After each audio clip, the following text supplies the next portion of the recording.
Thank you all for coming. It's a pleasure to be here. It's my first time in Iowa, and I'm really blown away by your hospitality. Thank you so much for making me very welcome here. As Raknesh mentioned, what I'm hoping I'll talk to you about is this theoretical methodology, adaptive control, and most of what I'm going to talk about is really grounded in control theory, and there will be equations, spoiler alert. But I hope to end the talk with some videos which basically will show you the, will basically justify my first objective here, practical. A lot of what we've done is in the context of flight control, so much of these videos, and those really make for good demo drones. So that it'll be about that, but we have also implemented many of these principles in many other projects. So I'll just give you an idea of what they are before I get into the flight control aspects. So like Rakesh was saying, we have looked at many different topics in our lab. So the flight control being one of them, and like I said, that's what I'll focus on, and the work there has been supported by Boeing. A lot of the principles that I'm going to show you has been actually implemented and is in production at Boeing. We've also worked quite a bit with Bosch and Ford, and before the Smart Cities project that Rakesh mentioned, we worked on powertrain problems with idle speed and air-fuel ratio type of things, and the adaptive principles here were all implemented in a test vehicle at Ford. We've also collaborated with embedded systems people from the computer systems community, where the idea is really where the cyber and the physical can join forces, and what are the control principles that need to be looked at when these two aspects come together. And the last bit is the energy systems area, the smart grid systems thing, which in some sense I guess I've come a full circle because about 100 years ago my degrees weren't part of the undergraduate days. And so we've started to revisit that, and I've learned a lot by talking to the power group here. We're all doing excellent work, and there's so much to be explored in terms of what a complex system is all about, and how a large system with multiple complexities, multiple performance objectives, and multiple timescales with multiple agents can be really analyzed and designed. And there's so much to be done here, especially in Iowa, where I understand you have some of the biggest wind energy penetration, to be able to really integrate that and stitch that together with the entire fabric of power grid is going to be extremely important and challenging. And some of the best minds, including people in controls in the power area, have to come together. And you have a great opportunity to really make an impact on this. And we have a project, about 3 or 4 projects in this area funded by National Science Foundation, as well as Department of Energy and also Eaton. So a lot of the work in here, as you can see, has both theoretical underpinnings as well as practical implications. So it really comes under the interface between science and technology. So in all cases, I think the common theme here is that these are complex systems where some kind of dynamics enter the picture, some kind of temporal signature is present, in the sense that it takes a bit of time before whatever action that you take results in an effect that you're interested in. So in the case of smart grid, the kinds of things that we've looked at are there dynamic market mechanisms that can be looked at that manages different performance metrics, and there's many others. I'm not going to go into that. And here, how do we co-design the implementation platform as well as whatever the control algorithms might be? In the automotive systems, the kind of thing that we looked at are, say for instance, if you're looking at state of charge in a lithium-ion battery, given that we've got this multiple timescales, some of which, simply because of the challenging electrochemistry that is present, because some of it basically transmits immediately to the surface, but some go through diffusion mechanisms which are really governed by complex partial differential equations. And so if you really want to have a good, accurate meter on your battery, which we have in our cell phones and so on, that tells you exactly how much percentage is left, that gives you a much better design. Whereas these days, the metrics that are used basically over-design these things, and that can lead, as we know very well, to significant issues in terms of batteries burning and such. So those again are problems which are temporally grounded, which are grounded in dynamic systems, and we look at that. So that brings us to the last topic which I really want to talk about, which is adaptive control. So what is the name suggests that there is some kind of adaptation, some principle that we all as biological beings understand what it means, is that we are somehow taking some action using an online information that becomes available, right? We all do that as human beings. We adapt. We adapt because there are some extenuating circumstance that says that you need to, here's a performance that you have to do better in. And because this environment has changed, you have now new scenarios, you have sudden anomalies, you have new disturbances, there are some changes, the operating point has changed. So which means that whatever prior information that you have about the system that you're trying to understand and you are operating in the middle of, you use that information, but some information can only become available to you online. And therefore, how do you integrate the two in order to make decisions? So there is still a notion of control. And the control, when we say we have a control problem, we generally mean that we want some level of regulation done automatically. We want to be at 55 miles per hour, or we want to set the temperature at 70 degrees Fahrenheit, and so on. And so any deviation from that, for whatever reason, is not a good thing, and therefore we want to stay regulated. So that is the notion here. So with that, now we're trying to get to that point, even when there are uncertainties present. And so that's what adaptation is to, right? So now we have to get more specific about what kind of uncertainties are present. Are these uncertainties going to be associated with the model? Are they on model dynamics? Are they delays? Are they non-linearities? Or are they parametric uncertainties? And so adaptation really has focused, adaptive control has focused its efforts on the case when the uncertainties are parametric in nature, and I'll get into a little bit more of the detail. And how do you then design the controller so that those parametric uncertainties cope with? So it's interesting, control systems, for instance, even though you can trace it all the way back to BC in terms of water clocks that the Chinese and Greeks used. In some sense, we really trace it back to James Watt and the five-ball governor, and there's a sort of a very obvious principle of feedback that is used. So let's say round it off to say 40 or 50 years. Adaptive control is almost as old as that, and so it was actually looked at quite a bit in the 60s, around this golden era of space age, where there is a big push in terms of conquering space, so to speak. So there was a huge effort in designing hypersonic aircraft. And so there was a lot of discussion, so is it possible for us to design these systems so that you've got propulsion, aerodynamics, and GNC, where guidance, navigation, and control, and all of which is really adaptive control systems. So there's really a few people in the key positions who were really sold on the idea of having this adaptive system design. And so they had basically these different loops around around pitch and yaw and roll, and they made it adaptive.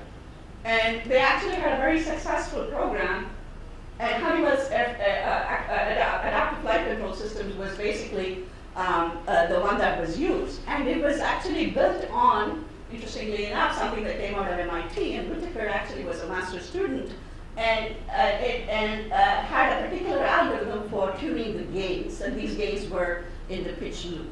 And that was basically what was not only analyzed, it was designed, it was tested, it was implemented, and there were about 100 hypersonic flights that flew with this on the X-15 program, and that's how basically adaptive systems happen. But what happened was that around the same time when these things were deployed, one of the flights actually had an accident. And so essentially, they didn't quite understand what is it that they were doing, because here's a feedback system, and there's a discussion that I had with Randy earlier today about having these regenerative circuits that is talking about a circuit problem, and it's something very similar that happens here too, because you're designing a feedback system and you're changing gains, and you're changing these gains based on some principle. We understand this now, that what you're really designing is a nonlinear control system, but at that time it was really not understood well. And a lot of the cautionary inputs basically happened in the 70s. And that is when sort of adaptive control theory, I would say around, getting into now 80s, came into its own. And Patrick Parks was one of the key individuals who basically showed that this so-called MIT rule, while it's exceedingly simple and very elegant, can actually lead you into trouble and actually destabilize the system. And it's that kind of destabilization that might have very well happened in the X-15, which caused it to crash. So there was actually one system where these gains basically started to toggle too much, and it was basically put the aircraft into an untested territory, and those gains basically introduced some high-frequency oscillations, which triggered additional dynamics that the model and the control was not designed for, and it crashed. So all of these notions of stability basically came into the picture, and that sort of sets the stage for adaptive control. It said, okay, what you have is this nonlinear control system, and you really need to design it in a way so that these gains are adjusted with caution, and that there is an overarching stability framework that is guided by notions such as Lyapunov stability or hyperstability, which says that you can do your parameter estimation and the control decisions based on this parameter estimation in real time, even when the estimation is not perfect, so that the control is not perfect, and so the circular path of estimation and control needs to be done in a stable manner. So all of these basically came into the picture, and what I'd like to sort of take you through is some examples of the principles that laid the foundation for the stability framework, and where we are with respect to using this technology for practical applications. So very quickly, the problem is all about a dynamic system. Like I said, everything that we're talking about is one where there's a temporal substrate. So either it's a differential equation or a difference equation. But what you're trying to do is to design a control input so that whatever the parameter is, even when it is unknown, with using whatever measurements you can, let's say omega or all the measurements that could be filtered versions of the input and the output or anything else that you can measure, is designed so that you are able to compensate for the uncertainty in the parameter by designing a control parameter, theta c, which is changing online. So theta c is like your knob that you're able to, degree of freedom that you have, and it somehow is sort of like a surrogate for either estimating the unknown parameter, or it could be, say, for instance, a PID controller that you've chosen to design, but the PID controller itself is a parameter that I'm changing online. So in all these cases, like I said, it's a control problem, which means that you have sort of a target. And the target basically says you want this error to go to 0. So you're always watching this dial, and so let's say that that's your error E, and you always want to make sure that that error is at 0. And the theta c is the knob that you have. So this is where the gradient idea comes in. So you watch the error, and you adjust your parameter in a way so that that error goes to 0. So you don't know a priori what that parameter needs to be. Why? Because you don't know what this theta need is, because it's uncertain. So the adaptation is occurring by basically making some adjustments here so that this error E is 0. So this is basically the challenge, because the adjustment is in one space, which is in the space of parameters, and the performance is another space, which is in the space of E. So this mapping between the parameters and E is highly non-convex, and that's why it's extraordinarily challenging. And all of this is now hindsight, but at that time when they designed, the gains, for instance, that they were toggling in the pitch control loop, which basically destabilized the X15, was because they didn't realize that the relationship that they have between what they're twiddling and what they needs to be reduced is horrendously non-convex. And so they were basically making the adjustments in a non-convex space, which led to instability. But now we understand that better, and so the aim of the game is to make sure that you design these nonlinear functions in such a way that regulation and tracking occurs. So this is really what was done. So the first step in adaptive control is to have a teacher. So we call this a reference model. The teacher tells you this is the best that you can do when you have all learned and when you've adapted.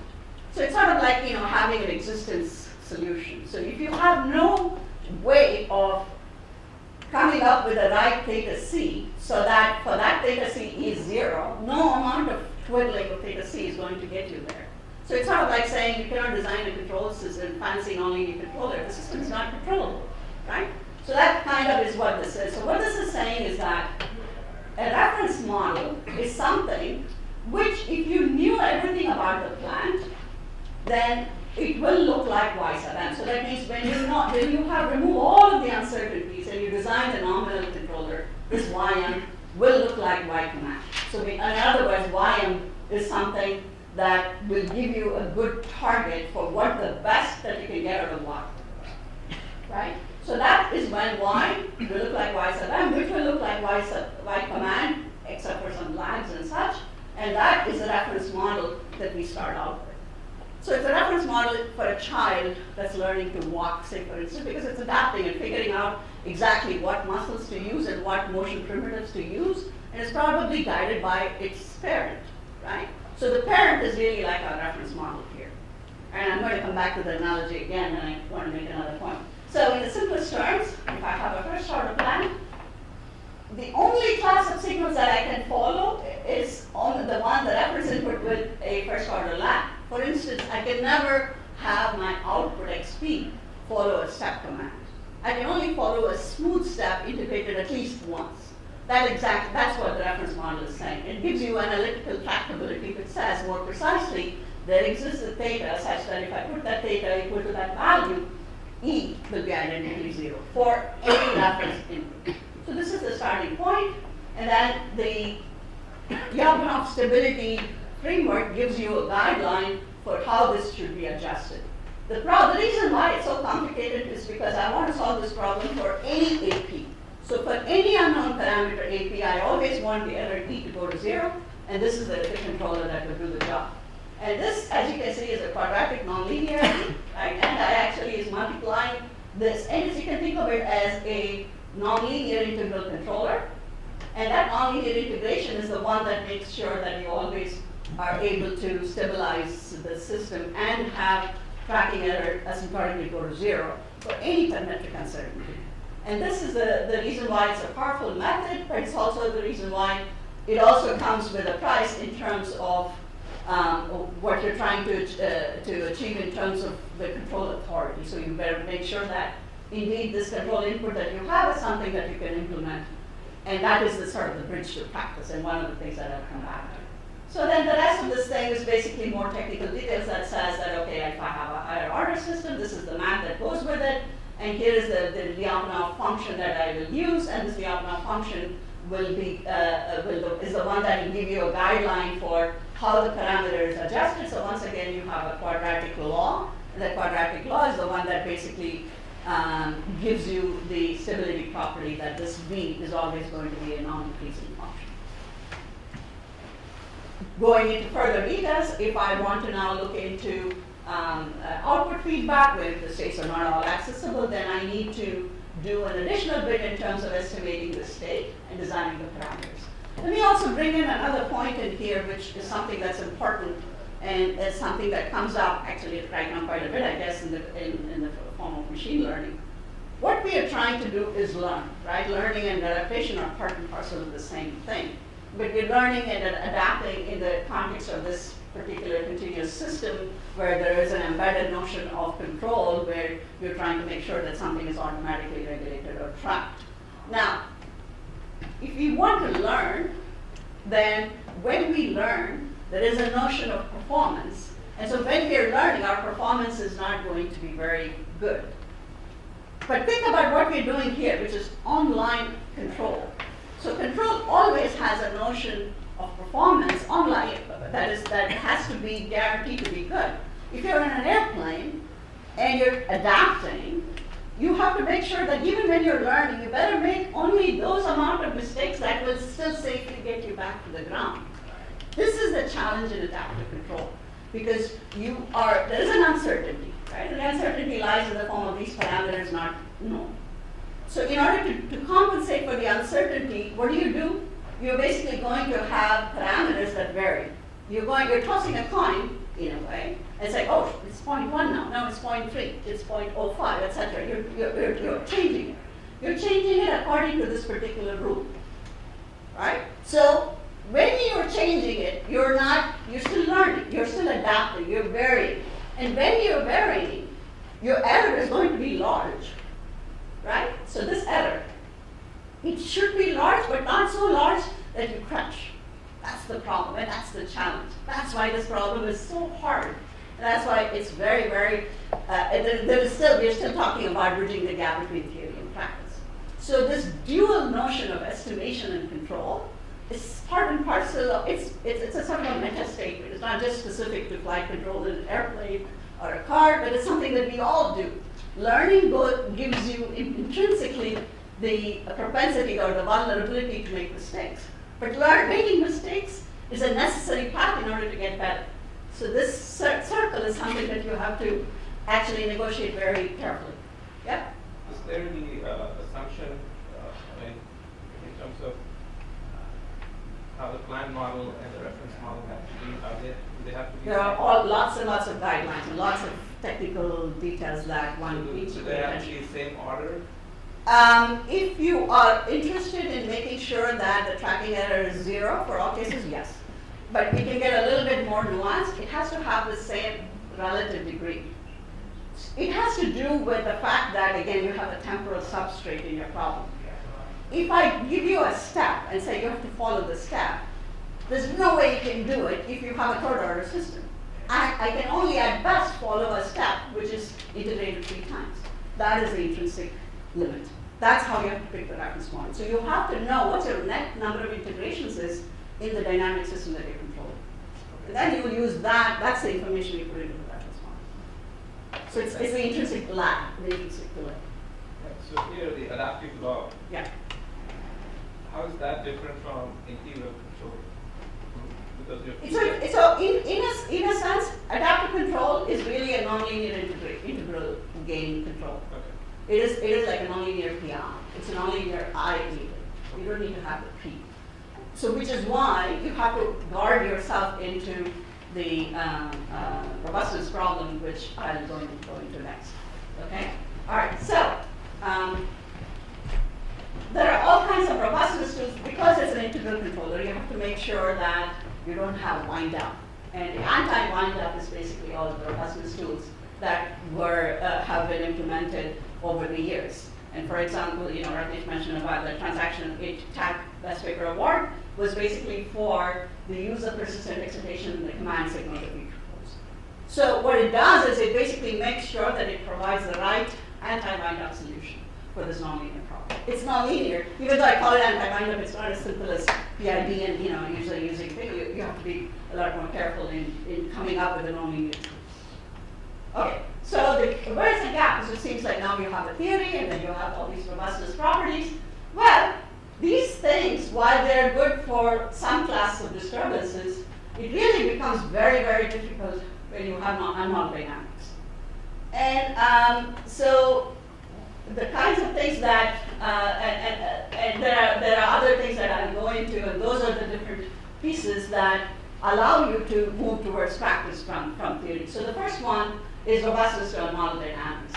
And so if you are talking about stability margins, like gain margin and phase margin, you need to make sure that even when you have, like say for instance, actuator dynamics, how do you design this nonlinear controller so that for this nonlinear system you've got something like a gain margin and a phase margin. So there are some, and so the second problem is one of transience. So anybody who's worked on high gain control knows that when you have a high gain, you introduce these oscillations. Adaptive control, unfortunately, also suffers from the same problem, and which is here, this gamma here is the speed with which you change the theta. So think of gamma as a scaling parameter. So as you increase the gain, these oscillations actually become much worse. So is there a way in which you can imagine that any practical system is simply not going to be able to withstand those kinds of transients because it will excite unmodeled dynamics. So this is another problem. So the third is that if you design this kind of a controller, so it turns out if you were to do the order of magnitude calculations, in order to control an nth order system, the number of parameters, the states that you need is n squared. The number of parameters end up also being of the order of n squared, which is tremendously complex. So is it possible for us, Because we know from Bloomberg observer that you really only need n integrators, right, in order to build the observer, and then you have your parameter. Is there a way in which we can reduce the complexity of the controller instead of something like this? And the next is, okay, so the question is, where do these uncertainties come up? Because we're not talking about physical systems. I mean, we have Newton's laws, we've got tons of wind tunnel experiments and the science that goes with it that basically tells you what these stability derivatives are and such. And the same thing for all problems which are grounded in physics or chemistry. So we can go into the underlying conservation equations and constitutive relations that tell you about how pressure might be related to density and how so the torque is related to the speed, etc. We know about Kirchhoff's laws and voltage and current and all the power balance stuff. Why can't we use all of the physics? So it's not as if this is a black box, right? So however, what you cannot really know a priori is when the lightning is going to strike, when birds will fly into the engines, and unfortunately they seem to do that all the time, or at least more often than we would like.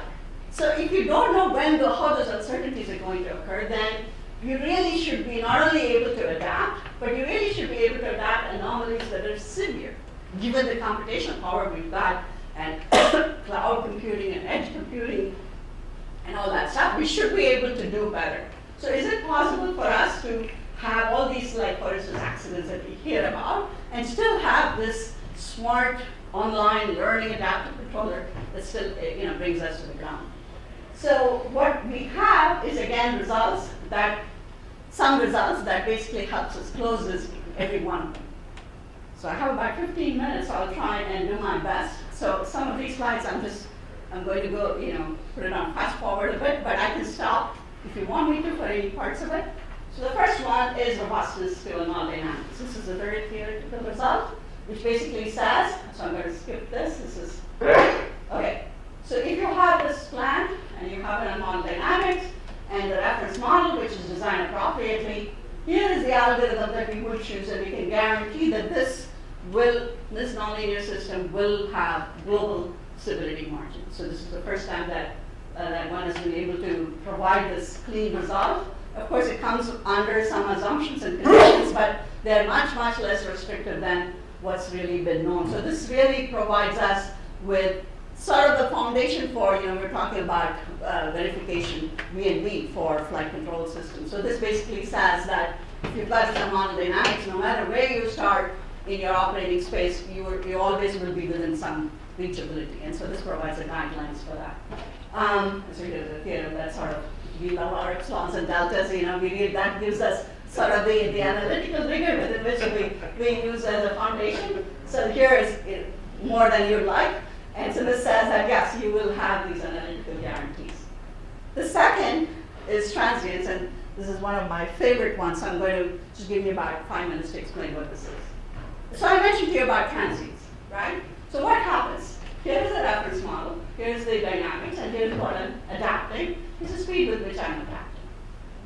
So what we said was we're going to give ourselves another degree of freedom.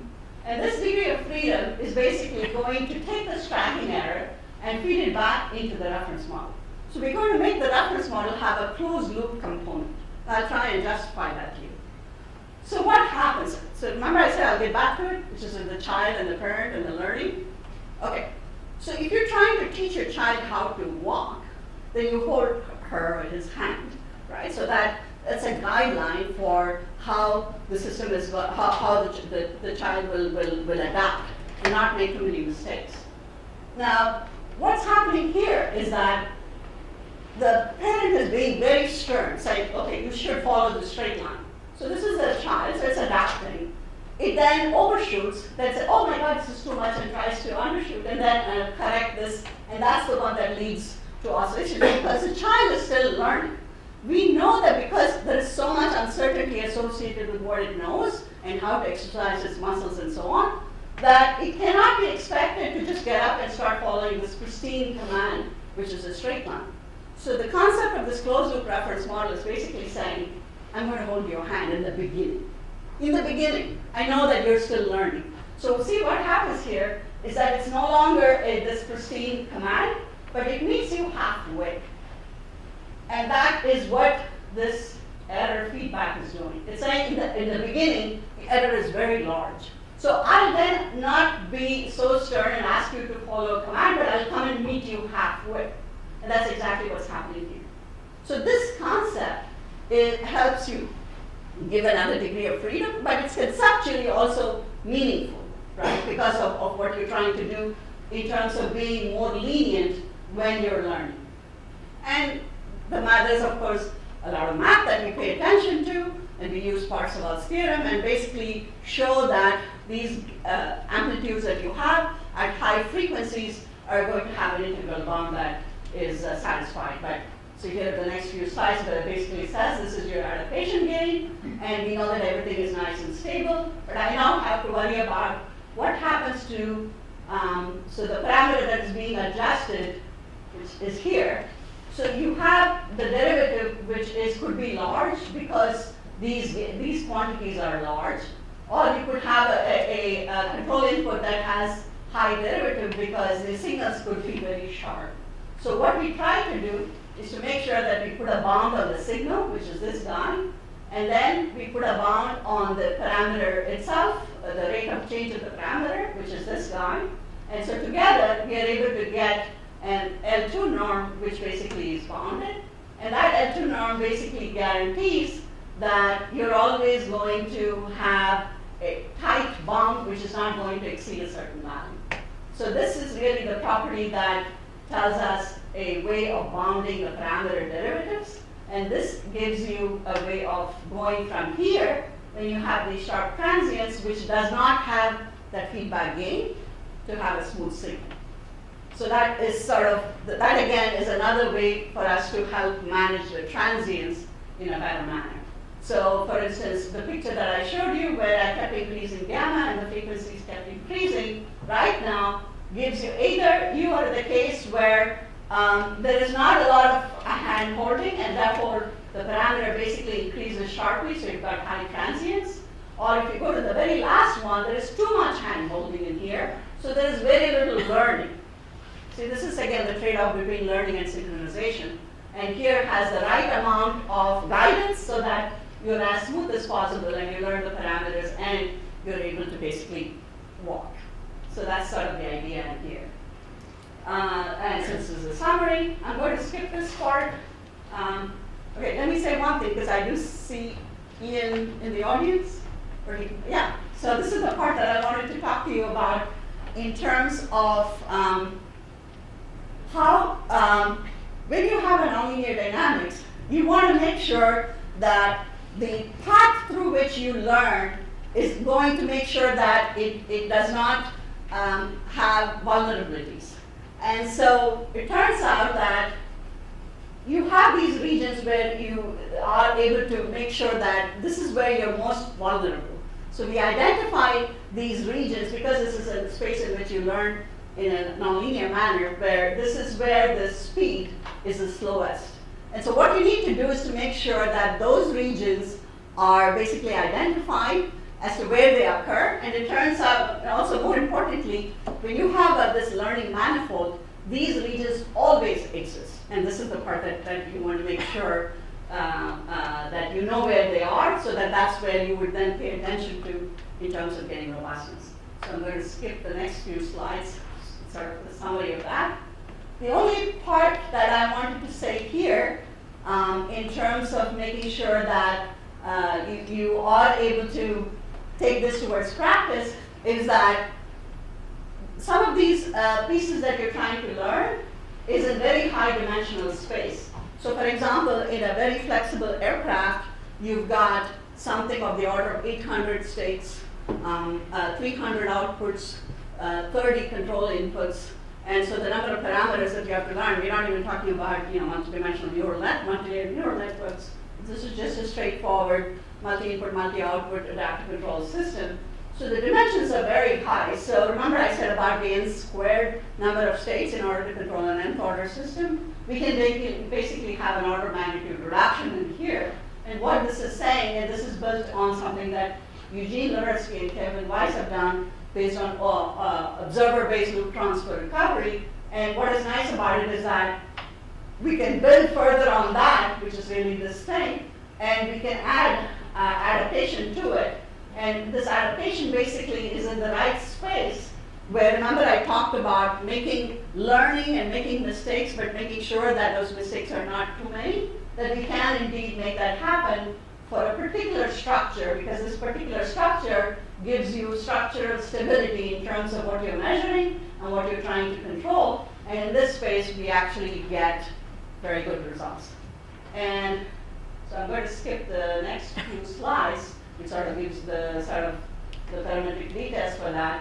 And the last part is the withstanding severe anomalies. I've been working in adaptive control for the past, I guess it's becoming 30 years. Please don't do the math in terms of numbers. So adaptation is something that humans do too.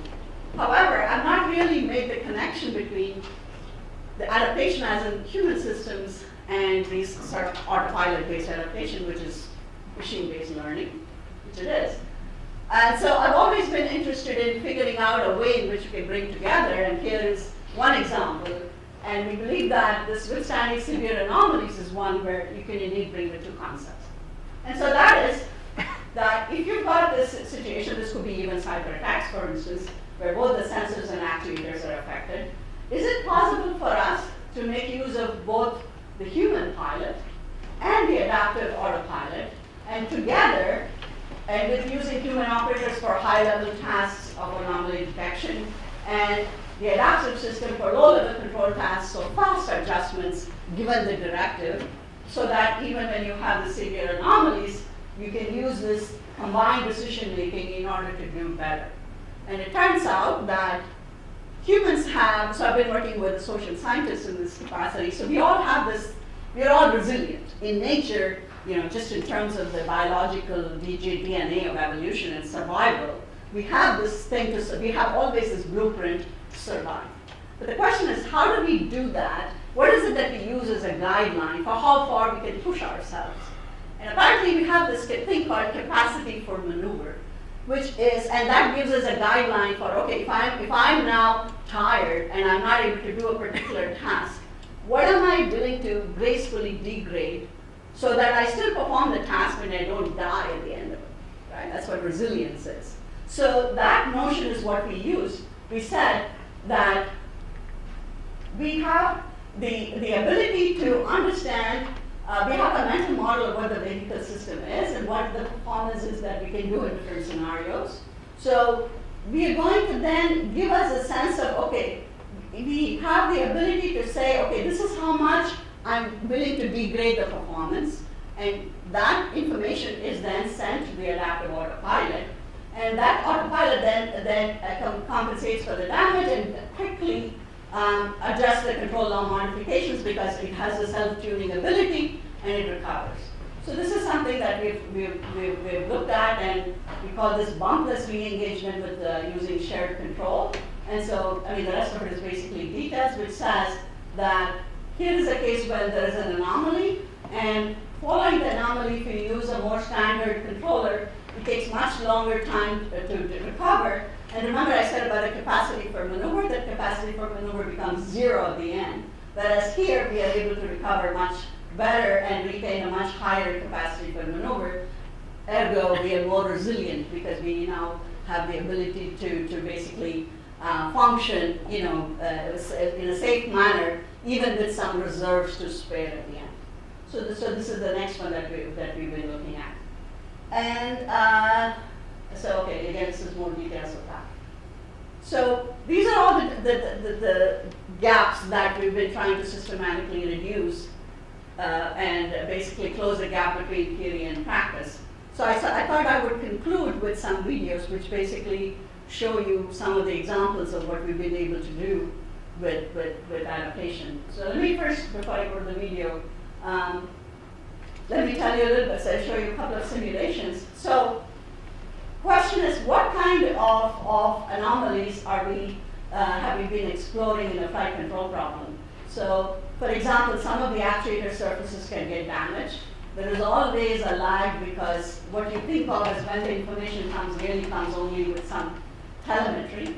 every actuator that you have has inbuilt magnitude and rate limits. So what you're trying to do, therefore, should work with all of these things, and it should work with our model dynamics. And so we've been addressing the adaptive control design and trying to basically incorporate all of these practical elements. So one example, this one was in the, this is a generalized hypersonic vehicle. And so what we wanted to do there was to make sure that there is one safe space where we do not want to get out of. And so here, this one was, this whole ellipsoid was a region where unstar did not occur. And so the designs that we did basically made sure that you always stay inside and you never go outside. So this is basically the state feedback design that ensured that the unstarred conditions will never materialize. And so you can see that that's basically what's happening in here. So we are able to realize with the adaptation the same kind of result that you had when there was no corruption and no uncertainties in the sensor. So this is one example. The second example is the flexible aircraft that I mentioned. And here is a case when you have, let me see, this is the one with 200 outputs and 6 control surfaces and 21 inputs. And the result basically, sorry about all the math here, so basically says that all of the blue regions and the gray regions are happening if you don't have adaptive control, I think, whereas with adaptive control, you basically are able to follow the roll angle and the pitch angle. And this is adaptation in a very high dimensional space. So now comes the videos.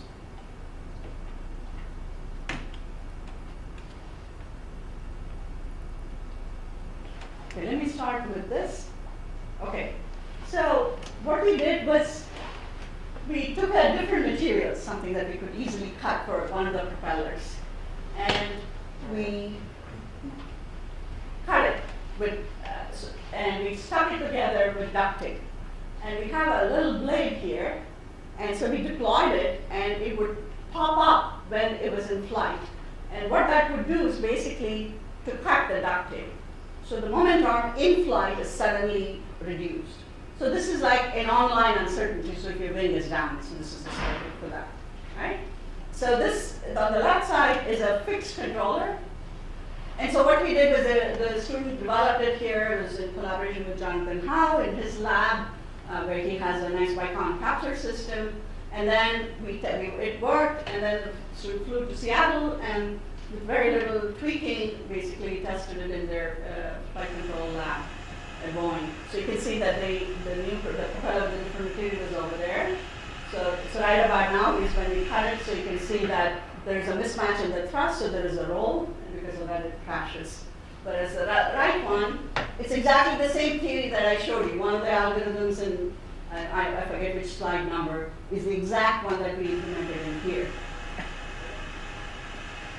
And see, right about it where it cuts, and so the application is basically able to recover the online thrusts to the different actuators and modify it online and able to still maintain power. So the objective was simply power.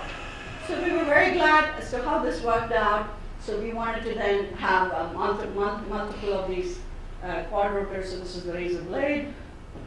Okay, so here is the, the objective here is to have multiple quadrotors fly around in a circle around an imaginary pillar in the middle. And what we're going to do, so let me start it. So the controller that's here, the quadrotor that comes, when it comes to the 6 o'clock position, we made it fail, like about now. So, and then it comes back, and then he almost nicks the other guy, and he tries to scamper back to his place. And you can see that that's sort of the excursion in the footprint. So the same thing superimposed here. You can see, so the blue, when he comes to the 6 o'clock position, is going to fail. It's the same data, just superimposed on a cartoon. So you can see that that's the amount of excursion from the footprint, from its nominal path. And so let me stop that.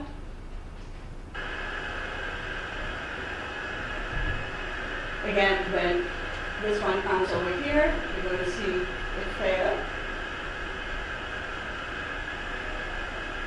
So you see the excursion is much smaller. And I'll explain one more thing after I show you this one. You can stop that. So again, you can see then if you were to compare, sorry, I should have done that. So you can see that now it's going to depart, and so you can see that that's the amount of departure compared to what we had in the nominal controller. Now, we did two things in here. We again, same algorithm that I showed you earlier, but in addition to the single agent adaptation, we also had a collective adaptation. And I don't know if you noticed, in the top one, when he went back, the other two guys, like momentarily even stopped and went a little backwards. So essentially, we were giving them two pieces of errors. One was the local error, and the other was a global error, which basically made sure that collectively you still not only manage your own error, but the distance between you and the nearest neighbor was indeed greater than a certain threshold. And because of that, essentially the teacher, the reference model, basically also has more intelligence that makes sure that globally some sort of performance objectives are being met. And this is something that you have to worry about when you go into a network control system and worry about multiple agents basically doing the adaptation. So the next ones, I don't have the adaptive parts here. It's something that we're still working on. But this is, think of them as aerial robots. And so here are two quadrupers that are going to come and jointly manipulate this object in the middle. And so that together they have to carry a payload, for instance. These could be even helicopters, for instance. But the trick is that you have to maintain contact stability, right? And make sure that some manipulation task is maintained. So what we're trying to do is to maintain the stable contact and basically execute some sort of a repetitive task. And you can see that that is something that we are able to do successfully. So that's the demo here. And here, in fact, recently Boston Dynamics had a demo where there were two robots that were, the one was basically open the door for the other one. And so we're not doing that, but we're opening a door. So the uncertainty is that you don't know a priori where the door hinge is. So it does that through contact and through small motions, and then it figures out that this is the direction, and it opens the door and flies away to safety. So this could happen, you know, a hostage rescue situation or something. There's a drone that could help manipulate it. I think that's basically it. Thank you very much for your attention.